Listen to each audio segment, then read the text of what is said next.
Hello, and welcome to the Knights of Gab-A-Lot.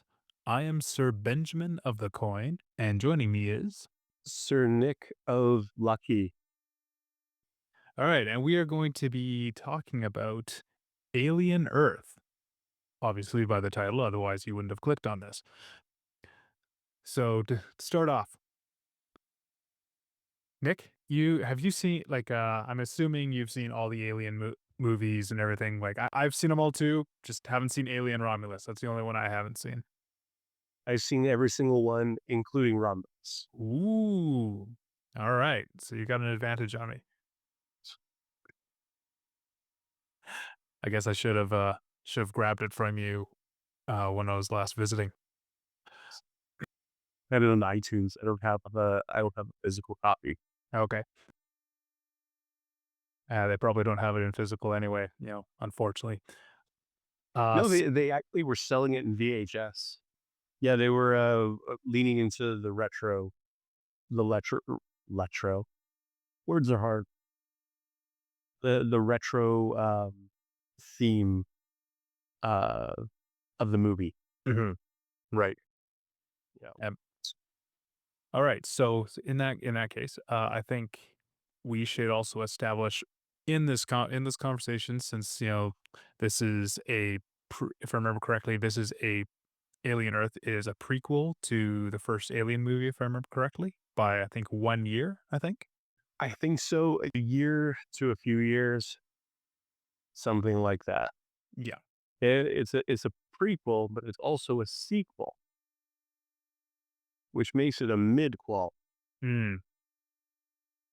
So I think before we start getting into it, that we should establish what is considered canon, because you get some people would argue like, well, the AVP ones are in there and all that, and Ridley Scott in some extra features in Prometheus, saying that Blade Runner is a part of the universe and all that kind of stuff.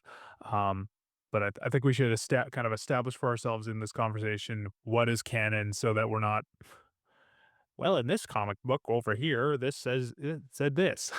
Yeah, I'm not familiar with the comic books. Yeah, neither am I. Uh, yeah, I basically so for the original series after Aliens, Alien 3, Alien Resurrection, they're not as good, but I do consider them canon. Yeah, That's probably gonna make some people mad, but I do. I don't consider the AVP movies to be canon. agreed. Uh, they are fan fiction. Um, yeah, maybe what will be fun is at some point ranking each of the Alien entries after Alien, and we can see where Alien Earth sizes up to things like is it better or worse than Resurrection? Is it better or Mm, worse? You know, yeah, we could do something like that. So this is what I consider what I can in this conversation. I'll see if you agree. Prometheus, Alien Covenant, Romulus, even though I haven't seen it, and then, Alien Earth, and then the rest of the Alien movies, that is considered canon within this timeline and discussion. Let's get into it. we start at the beginning Mhm. where we have music.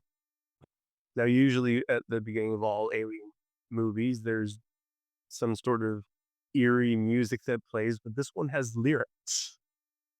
That really threw me through the loop.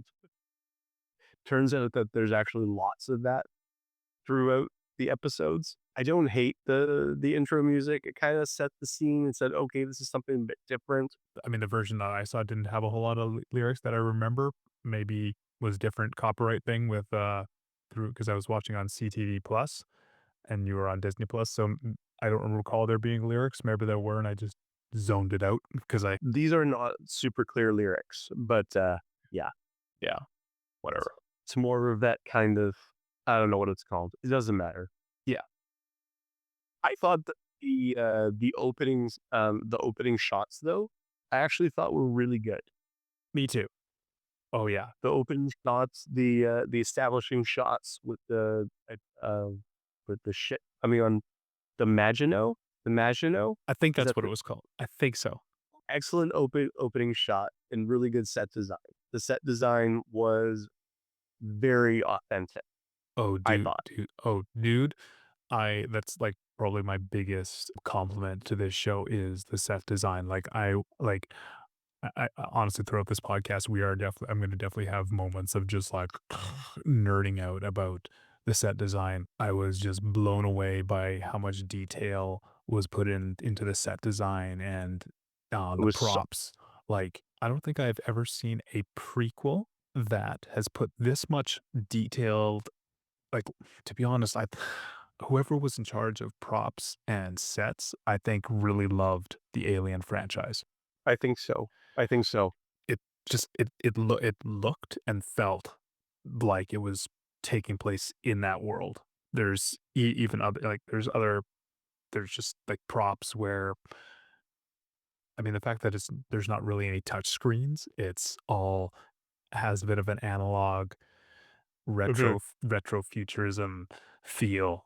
Like, yeah, I was absolutely blown away by it. It was yeah, that alone just yeah, I could keep going.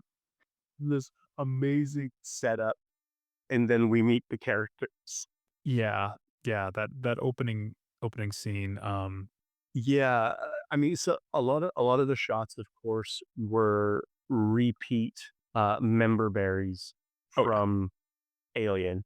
Mhm. You had the music, and then you had them coming out of their thing. It's like, okay, that's fine by me. Oh, yeah. But then it jumps into the cafeteria scene where I should have written down specific lines, but I felt like all of it was written by AI. I felt like these Mm. people were just saying lines. They were not talking with each other. And then there was that creepy Asian guy Mhm. who just I know what they were trying to go for, but it didn't work. It was No. really try hard. In my notes as because I was, trying to pay attention to the episode and jot down notes. Yeah, the creepy Asian guy, I was like, "Okay, is this supposed to be your David analog from Prometheus? Like, is he a That's what I synth?" thought. Yeah, like, my first thought was like, "Okay, so, okay, we've got an android and, oh, we got a cyborg, okay."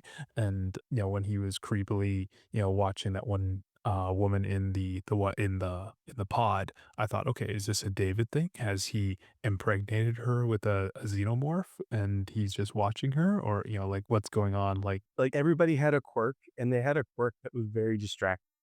It's going to continue as the episodes go on. But yeah, that Asian guy really stood out as I don't know. I felt like I was rolling my eyes. There was just so much exposition. What did I wrote way too much exposition with the world building.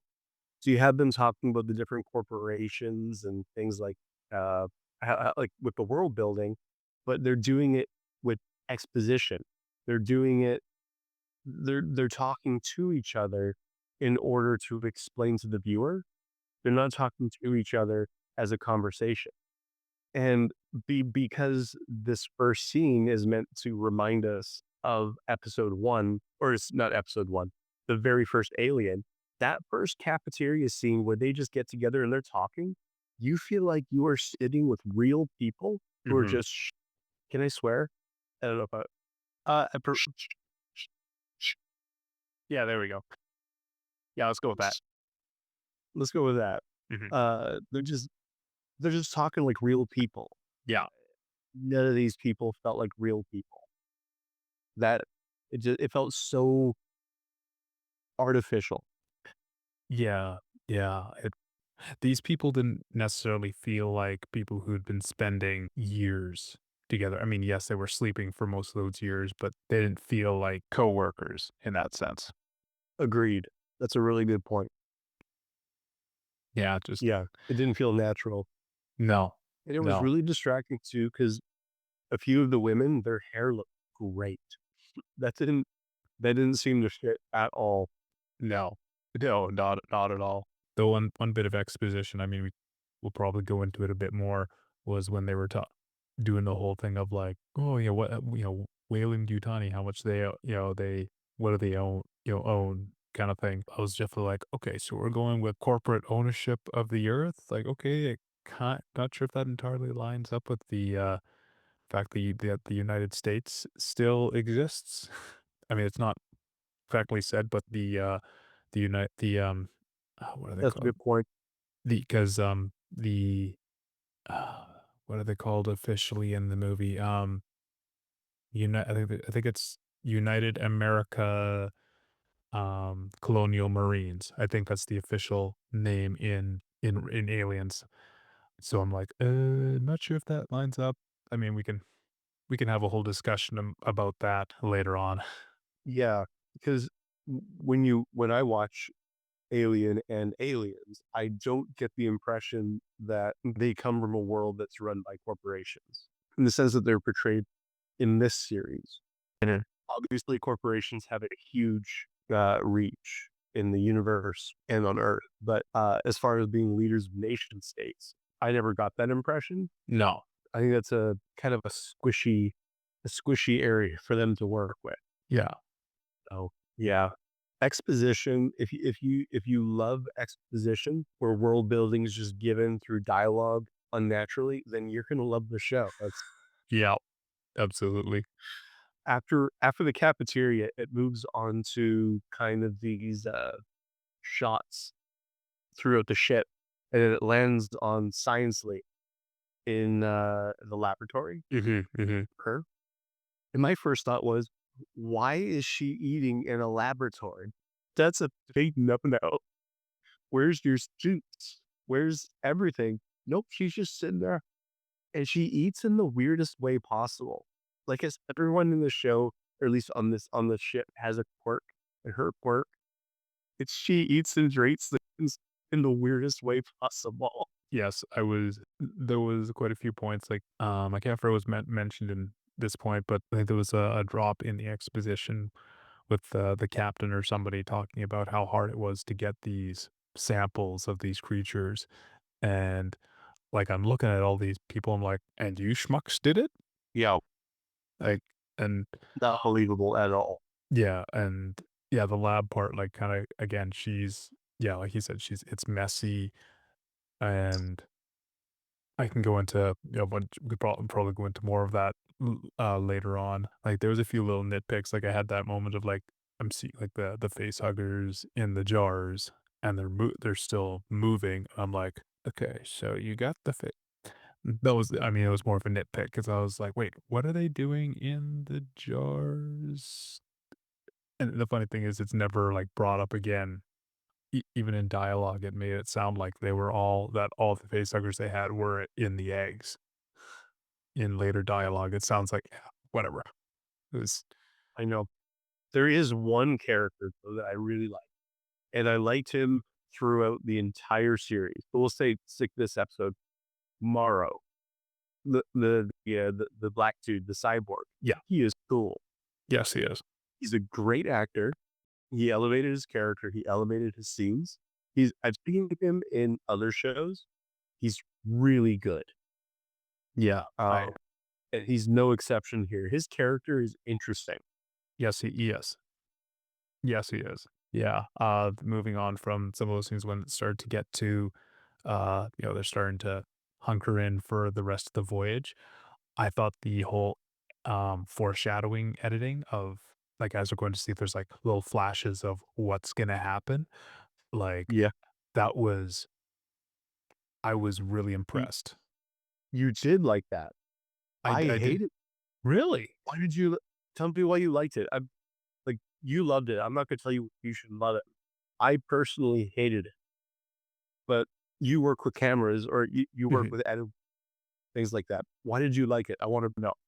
Um, I think, and this is speaking of just like the episode because I wasn't sure, like in the moment, I wasn't sure if they were gonna show us what all went down. So I thought it was a unique way of giving us like, okay, things went crazy and everything. And even if like if that was like all we got, I think it was like a good bit of like mystery. Like even there was one of the shots, you just see a silhouette of a person kinda moving around menacingly, and so it gave you like, "Oh, wait, who's Yeah, this?" kinda thing. I think it's just because it was I didn't it felt unique to me, and I thought it was just a neat little way of foreshadowing.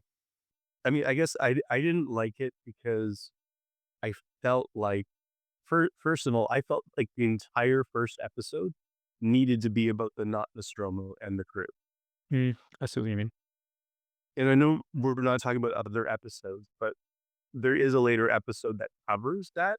I Mhm. felt like that episode should have been this episode because basically we jump from here and then we go straight to the Neverland compound, Yeah. the science island Mhm. with Boy Genius Tryhard. Honestly, because I watched this before and then I was rewatching it. I finished rewatching episode 1 this afternoon. It was so hard to get through. I would sit there and yeah, I felt like, put that aside, I felt like I think it was episode 6 or 7 should have been episode 1, Mm. but we'll talk about more of that when we get to that episode. Okay. Yeah. That's jumping the gun too much. Yeah. So you liked the I don't know what you call them, the jump cut edit, transition, foreshadowing. Mhm. I Yeah, wanna what talk that first scene on the island. okay. What was your first thought when, so to set the scene, we have I'm guessing, a cancer child. She has shaved head, Or and she's speaking with pre-Wendy. I forgot her pre human wet name. Marcy. Marcy. Marcy's Right. Yes. Yeah. and she's talking with Timothy Oliphant's character who plays another synth. He's the guy with the Oh, white hair. He oh, looks like Rucker Kir Howard Kirsch. Kirsch. Thank you. Yeah. The other character I really like in this show. What was your first thought when she is talking to him about the scorpion and he is asking her if he should kill it? Right. Was Did you have Oh, any thoughts on this scene? Because I had thoughts. I mean Trina knows, right? I mean, like I said, I've only seen the episode once, and it was, further back. Um, I mean, it did remind some of the writing, just the way the dialogue was set up. I was like, "Hmm, was someone watching Dune or reading Dune and wanting to kinda transpose the scene with dealing with fear and the Bene Gesserit test of humanity with, Paul? Is that kind of what they were trying to do here?" Boy, I think you were thinking way too deep for their level. I'm sure. I watched this scene and I looked over and I said to my wife, this scene is foreshadowing that she is going to buddy up with the Xenomorph later. It went 100% that was my interpretation of that scene. This is foreshadowing. Because that whole little scene ends with, should I kill it?" He says. And Mm. then she says, "No." And I was like, "She's gonna be best buds with the Xena." I just and I hated that I was right.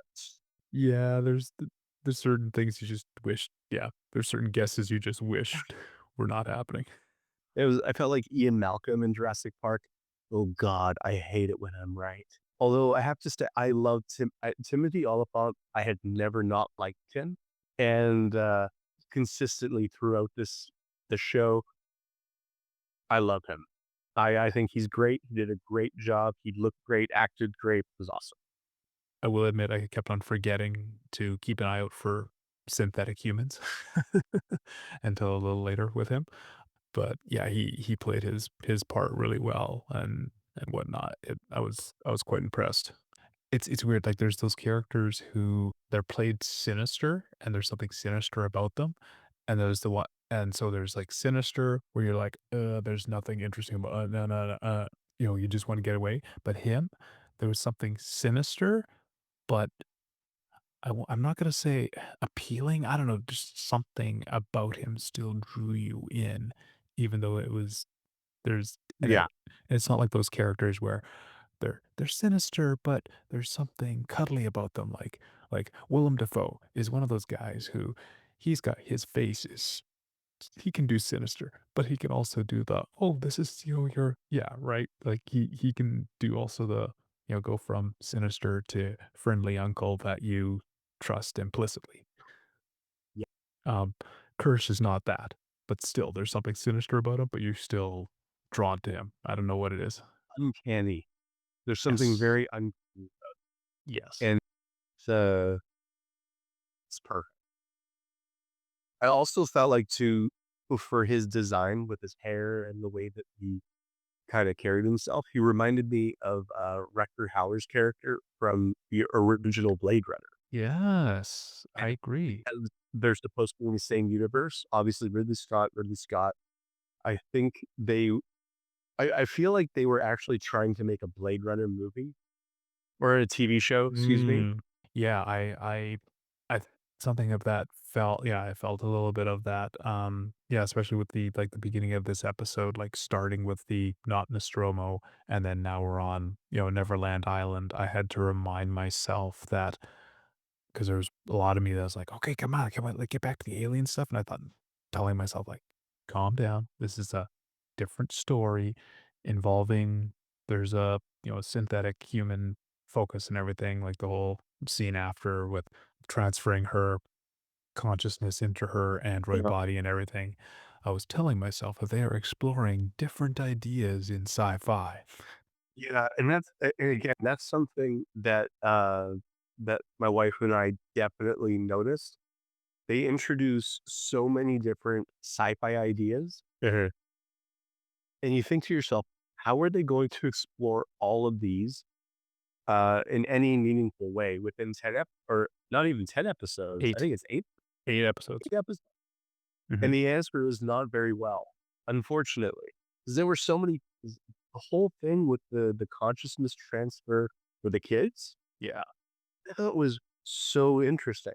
Mhm. I let I thought it was great. I thought the whole Peter Pan, Neverland theme really they were laying that on thick, Thank you. So, yeah, I thought that too. and they do not let up for the entire well, Yeah, that's getting a little ahead of ourselves. Um, wow. yeah, yeah, so we have, them transferring, um, her into her android body, and she wants to is I can't remember, did she choose the name Wendy, or did they just assign it to her? I can't remember. He chose the name Wendy. Right. Right before she's about to transfer, she looks over, "Wendy," and then the older doctor lady goes, "What was that, dear?" "I want to be called Wendy." And there you go. Right. Scene. Right, and then they get, more kids, they do the transferring, and they're just the lost boys. To which while they were doing the transfer, montage, I actually thought that was really because the camera kept on going down to the child and then up to uh, up, and then you see that child now in the adult cyborg body, and Mhm. then or not cyborg, excuse me, cyborgs are different, but Hybrid. synthetic Yeah. yeah. And then it just kinda does this back and forth with the camera work, and it was really cool because as the kids were being transferred, their, synthetic bodies are then standing and watching. I Mhm. thought that was really cool. I thought Yeah. that was dope. That one was 2 thumbs up. Yeah, even though it felt, yeah, jarring with as an to be, you know, watching an alien show and then, doing this. Yeah, that whole sequence, I thought it was good. Yeah. Can we talk about Boy Cavalier for a moment? Yes. Yes, we can. Gee, I knew from the minute that he came in that he was just going to be a walking tech bro, super quirky guy. I can't believe I had a word I was going to say, but I just knew he was gonna be that. Boy, he did not disappoint. He was a walking stereotype. Yes. Yes, he was. I felt like and again, I don't wanna be so negative. I have written positive things throughout because I don't just like to crap on something. The only reason why I wanna talk about this is because I am passionately in love with the alien universe. There was not a whole lot to enjoy with him, I have to say. Although I do like that at the very least, they brought in that doctor lady, Dom Sylvia. That's her name, E Sylvia. I she was kinda like she was pretty generic, Yeah. but I felt like the actress brought a lot of good sympathetic energy to the role. I thought she did a good job. I wouldn't say she was a special character, but she played her part fairly well, I thought. Yeah, yeah, I think so too. Like she had a sympathetic air to her that she's not just a scientist and this is not just another science experiment job. She seemed to actually like care about the children and everything. It's just the way she played it and everything. It was very sincere. Yeah, her and her husband Arthur. I never remembered his name. I just refer to him as low sperm count. I guess we'll get to that scene later. Yeah. Okay, so they transfer the bodies. Oh, were you done with talking about okay. All right. Let's see. We get to the ship, back to the ship. Bad things going down and they start getting ready for a crash. They do. I have so many feelings about how this was portrayed. You go first though, because once I go, I'm gonna go. Or are you referring to the where are you referring to the crash or just the scene on the ship before the crash? Yeah, the scene on the ship prior to the crash Okay. with Morrow and second command captain lady. Mhm. I don't have many thoughts. I mean, the Xeno I'm pretty sure was a guy in a suit, which it was, refreshing to see. It was, but it was actually in this particular scene, I would say it mostly looked, yeah. I don't wanna get negative. I will say I think there's other scenes too, but I do think that the person in the suit needed a bit more training, for how to move. Again, I don't wanna be super negative because like, the suit was I was really, really impressed with how the suit looked. It's just the movements. There was a few too many movements where it's supposed to be the slow, menacing kind of thing, you'll build tension, but really it actually felt like someone trying to do a cool pose. Are we talking about where it backs across the window after it kills the lady? Actually, wait a minute, my brain is jumping ahead to a couple other scenes, never mind. The Okay. okay, this scene Well, wasn't bad. This scene wasn't bad. Mm, it wasn't bad, although okay, so you remember how Morrow is sitting in that room, mhm. similar to how the one that Ash and Dallas and Ripley sat in the first Alien movie. It Yeah, was that kind of the mainframe communication room or whatever. he's talking to mother or whatever. Then he goes and he locks the door so that way the other lady can't get in. And then she gets attacked by the Xeno. She gets torn up, and Morrow goes back to the computer. You have this camera shot going over his shoulder towards the little window. And let me see if I have space to do this. So basically, here's the Xeno head, and Yeah. it backs in over the.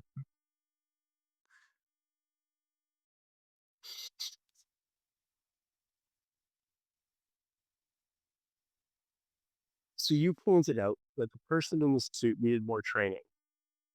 The Xeno did not move like the Xeno, and this is like a really OCD thing for me to bring up.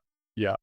But it's just that cheesy backing up, like, I'm being be sinister, be sinister, was the worst. I thought I was too hard on it the first time, and I watched it again today. It was I almost crapped my pants. It's just so funny, and that's not what you want. The Xeno, for me, is still the scariest monster out there, and I laugh. But you're right, the suit design, it looked really good. The suit design looked really good. Uh, it just the movements felt all weird. I have so many strong feelings about that shot. I know what they were trying to go for, and it did not work. It did not stick that way. No, unfortunately, it did not. Tomorrow is cool. Oh, yeah. Tomorrow is very cool. Yes, yes, Morrow is very cool. Yeah, yeah, we could With that whole scene jumping into that mainframe room, I felt like I missed an entire movie, which it turns out, of course, I was correct. Like I said, there's the whole episode layer. right. But Yeah. so we meet the crowd, or not the crowd. We meet the crew, and then we have that little montage foreshadowing scene. And then we cut to here. I wanted to know what happened. To me, the most important thing was to know what happened on that ship. Mm. In my opinion, all the synthetic people, Neverland, all that stuff should have been episode 2. That's my feeling. It should have been not Nostromo the whole time for episode 1. Actually, if I was writing this damn series, I would have made the entire series on the not Nostromo.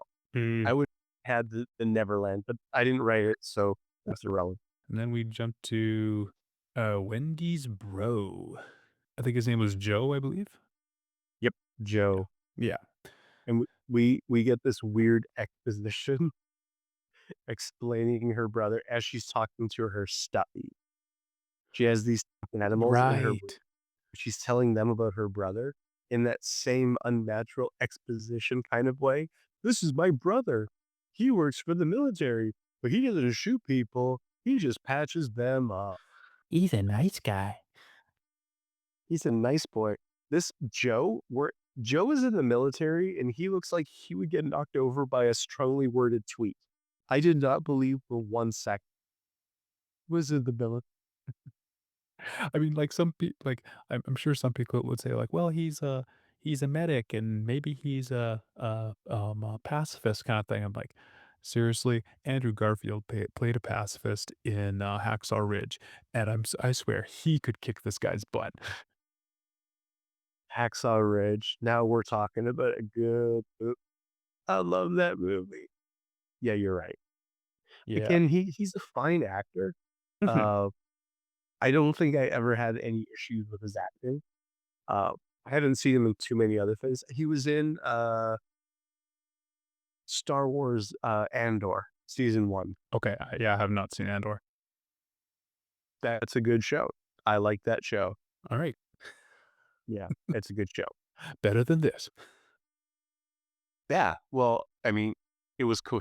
For one, it made me sad to rewatch this, to be honest with That's fair. I was like, "But I'm gonna do it. I'm gonna do it for Benjamin." Yeah, I'm sure if like I'd probably like while I was watching it, I was trying to. I think I was just real. I really wish I could have watched it a second time just to get formulate my thoughts more because yeah, I think with trying to get through, rush through, and get notes and whatnot, I probably would have had more thoughts. But yeah, it Yeah, yeah. that's okay, though. That's okay. I mean, you definitely paid attention. Uh, there's something that happens in this scene where she's talking with her steppies about Joe, and she's doing the remote viewing, right? What a cool concept, actually. Cool concept. But then we get this little shot where the command center notices that she's doing it, which is you'd expect that. Yeah. They do not develop any any countermeasures at all. Yes. But that was At all. because that was where they said like, did we give her hacking powers? That's the part, right? Yeah, pretty Like, much. like I'm okay with like sure, okay, you know, random pieces of code causing things happening. I mean, they explored that a bit in the iRobot novel. Um, but yeah, the fact that they're like, "Oh, did we do that? I guess we did. Okay." And like, yeah, like you Doesn't said, make nothing about it. yeah, yeah, and it's you know what? No, we'll save that rant. There's a little bit more information that'll get us there. Yeah, like In future episodes, or yes. well, there's a little bit here. So yeah, so she's watching her brother and see did you have any other thoughts there or shall I just okay. You go for it. Okay.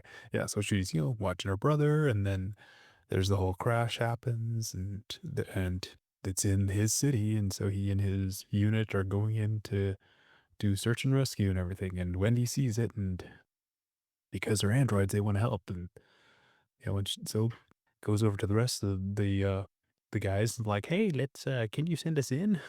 That whole scene like where I'm trying to remember who was all backing her up because like there was haven't written down it. Yeah, when she comes to the Kirsch and uh She walks into boy prodigy or boy genius or whatever the hell his name is. She walks into his office with Kirsch, right. and boy genius is with, I don't remember his name, the bald English guy. I call him Evil Alfred. Well, I just called him Baldy. Yeah, walks in. My only notes for that scene were send the children, lol. Yeah, I had a few details things like when oh yeah, when she's saying like, oh yeah, send us more, faster and more durable and stronger.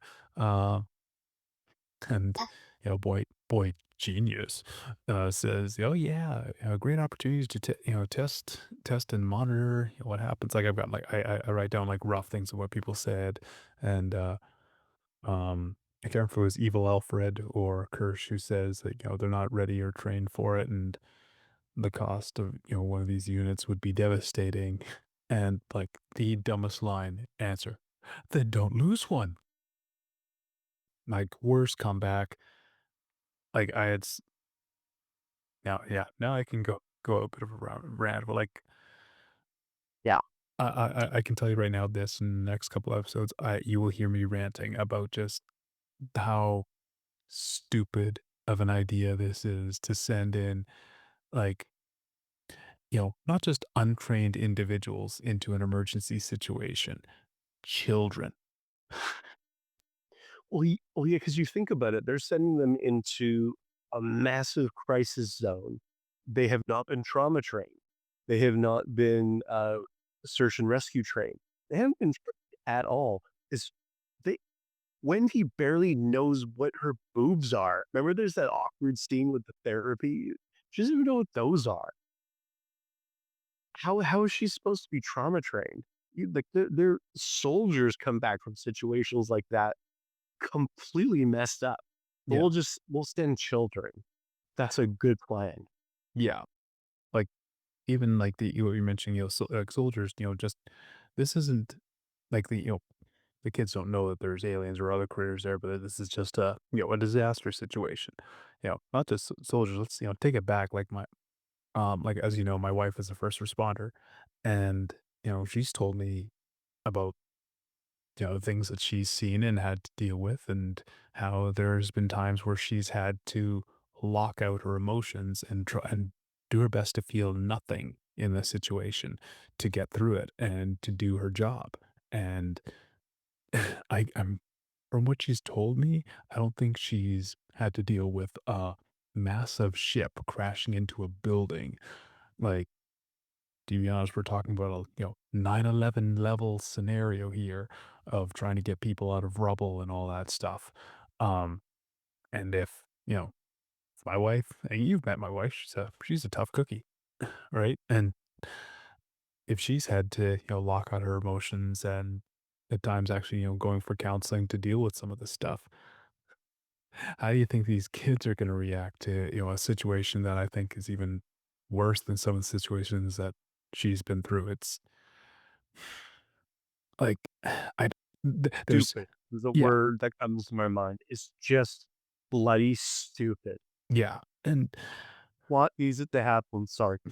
yeah, well, that was pretty much gonna say the same thing, like, I know there's a whole thing of, giving the benefit of the doubt and all that stuff, like, suspension of disbelief, there we go, like, I get that, but Yeah, there's just certain things that are really hard to suspend your disbelief on. I had a super hard time with that as well. It just none of it felt natural. None of it felt real. Um, it just stupid. Yeah, yeah, Yeah, for sure. What one thing that I didn't notice the first time I watched it, but I did the second. So the the ship, the Not Nostromo, comes crashing into the city, the Prodigy City. And then you have the soldiers and the APC heading towards the crash site, right? And there was such a great opportunity to get that, kind of aliens vibe. Because they're not colonial marines, but they're they're dime store colonial marines, basically.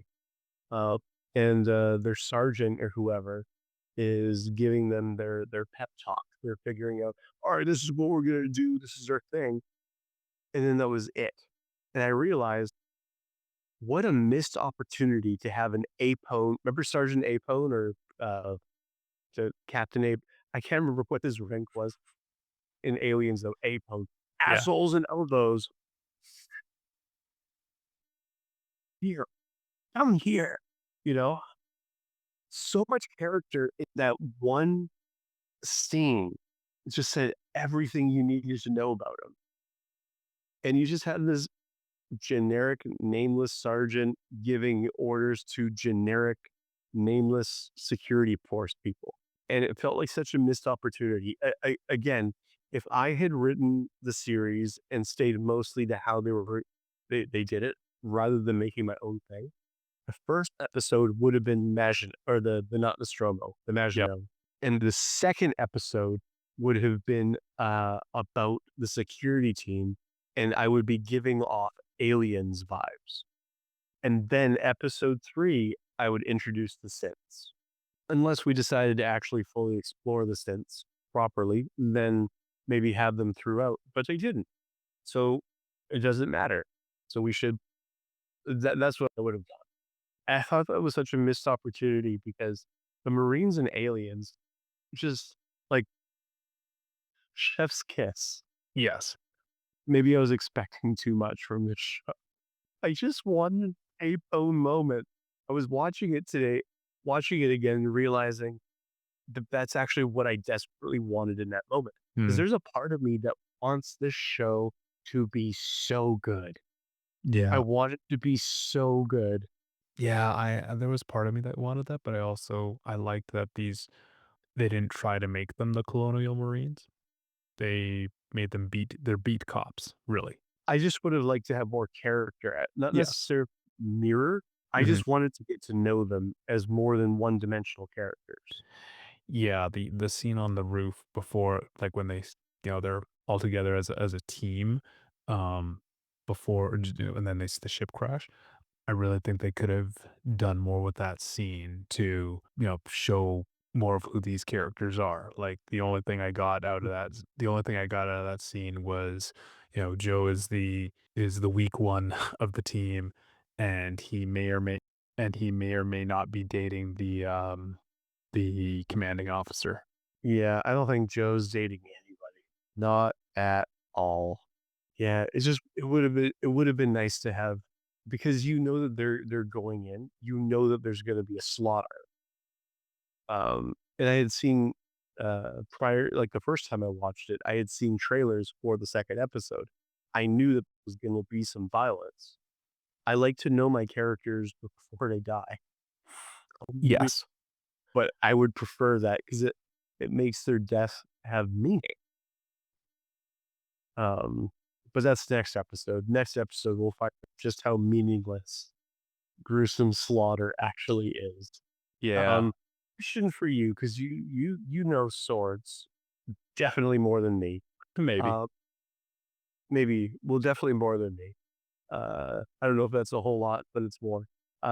When Wendy is getting ready to go to join the rescue crew, she grabs her stuffy, she grabs her bag, and she grabs this really big paper cutter sword, and and it just sticks to her back. What is that? Was there a magnet on her back? That was 'Cause- my thought as well. And you could see too that the prop kind of wiggled a little bit too. You know, I doesn't am look really, really dumb, especially since they hadn't shown her as somebody who could use a sword. Mhm. And all of a sudden, she's got one, and, uh I in my notes, that was a big like, anytime where I kinda go on a little bit of emotional rants, I'm noticing in my notes, it starts with "WTF," and it goes on a big rant about, like, grabbing that. it's an improv and whatnot, and I'm just like, "This is so dumb." Like, "What is this? Is this scene supposed to be like where everyone's making improvised weapons for the final battle? Like, what?" Like, I think they were trying to go lean into the, Peter Pan, Lost Boys, innocent children going into adult situations, but they act like they're playing, but really they're going into an adult situation. I think that's what they were going for, Yeah. but it's just dumb. It comes across as that Prodigy, the company and the CEO or whatever just are just a bunch of idiots and they're just like, "Oh yeah, sure, take whatever junk you want with you. Sure, whatever. Here's your plastic sword. Here's your this thing and yeah, whatever." Like it It gives me a freaking headache. yeah. Yeah. On a I have a positive though. You Moving into another scene. Yeah, I wanna hear it. Yeah. Okay, you Um, skip movie. yeah, so, we're following the security guys and whatnot. Um, I thought was neat was when they come in con with there's a couple members of the security team that come in contact with some of the escaped specimens, the tick, The blood leech, sucking yeah, effect. the leech with legs. Um, Yep. when it came down on the thread like a spider and everything, and then lands on everything, I was like, "I like this. I think this is a really nice I do. touch."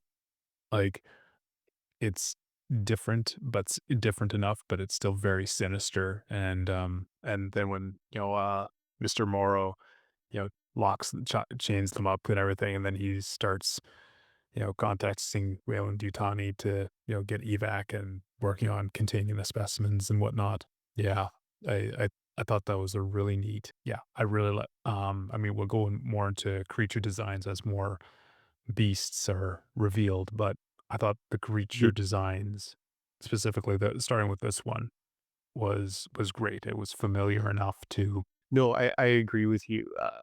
That was actually that's my last note for this episode. I just wrote down gross blood-sucking insect scene, Mhm. and yeah, and again too, they had Morrow doing his thing, as you said, and it just showed so much character. I love that he ties them up, makes sure they're cinched, just grabs the knife and just casually flicks it over his head. Like, that's good stuff. Yeah. Yeah. Good Yeah. little moment. Yeah. I thought that was great. Um I'm still not sure if I think this some of the dialogue was cliche or if it was just interesting or fun. I'm not sure how to put it, but when yeah, so go from the scene with Morrow and the Marines and them getting eaten, and then going to the scene in the dropship with Wendy and the rest of the Lost Boys and Kirsch talking about how, you referring to humans have always been meat for something and everything. And I mean, it is. I think it is kind of interesting the way he's talking about it, but she's no longer human in bodily sense, but Yeah, which is why the conversation didn't make sense to me. yeah, like I like what he's bringing up, the whole idea of humans being a part of the food chain or food chains, but we kind of remove ourselves sometimes just by our intellect, which was I thought was I liked the timing of it Yeah. being right after some guys get blood sucked by a critter. Um, Yeah. Yeah. yeah, but it did feel a little odd with him talking to her now that she is technically no longer human. I think it could I think it could have still worked.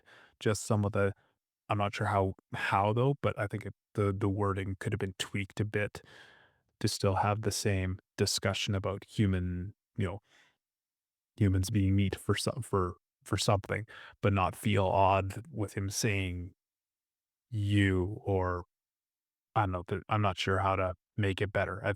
I still think that the whole discussion is dot yeah. I think it still needed to happen or could or worked with the scene. It just needed to be tweaked a bit so it made more sense.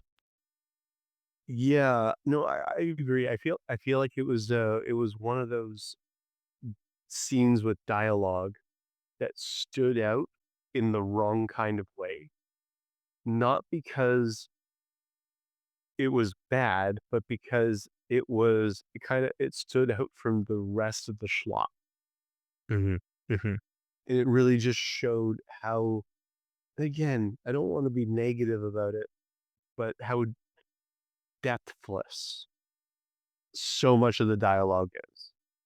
How I w- when I first watched the episode, I came away feeling like it was definitely written by AI and then edited very lightly by humans.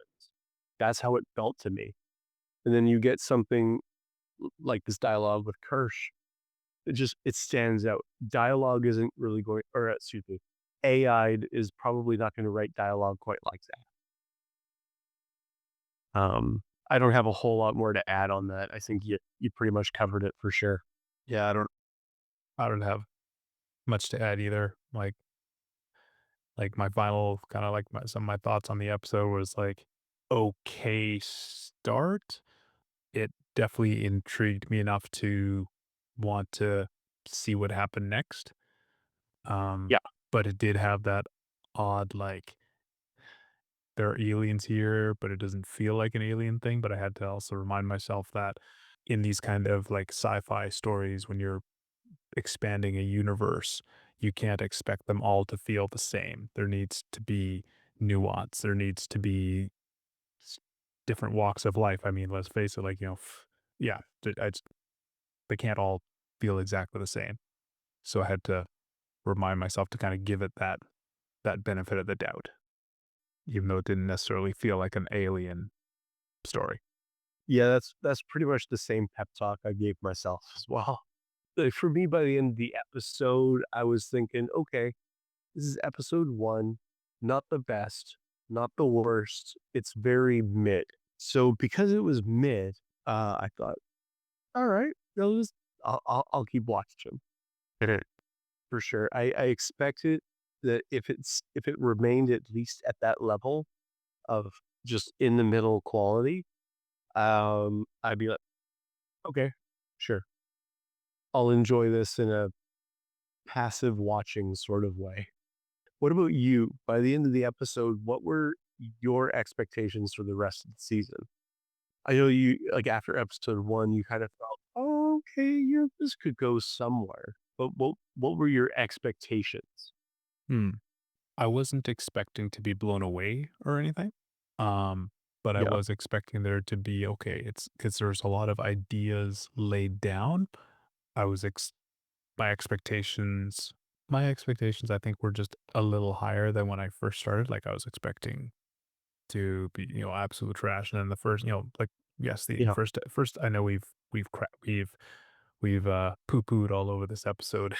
Um, I think there was a lot of good ideas, and I was definitely intrigued, and my expectations were a little higher than when I started. I mean, I wasn't sure. I'd seen one trailer, um, and I have a one trailer rule. Um, I can go into that some other time of why. But so my expectations weren't that high, and I'd say episode 1, I'm not sure if it was above my expectations. I think it was just I wasn't sure what to expect, and at the end of the episode, I actually started to have expectations. So I was expecting ideas to be explored because they presented a lot of interesting ideas. I expected to see some interesting creatures and and see them used in interesting ways, but I still was not expecting it to be, mind blowing. I expected it to be an all right show. that was kind of that's pretty much the same. I expected it to be all right.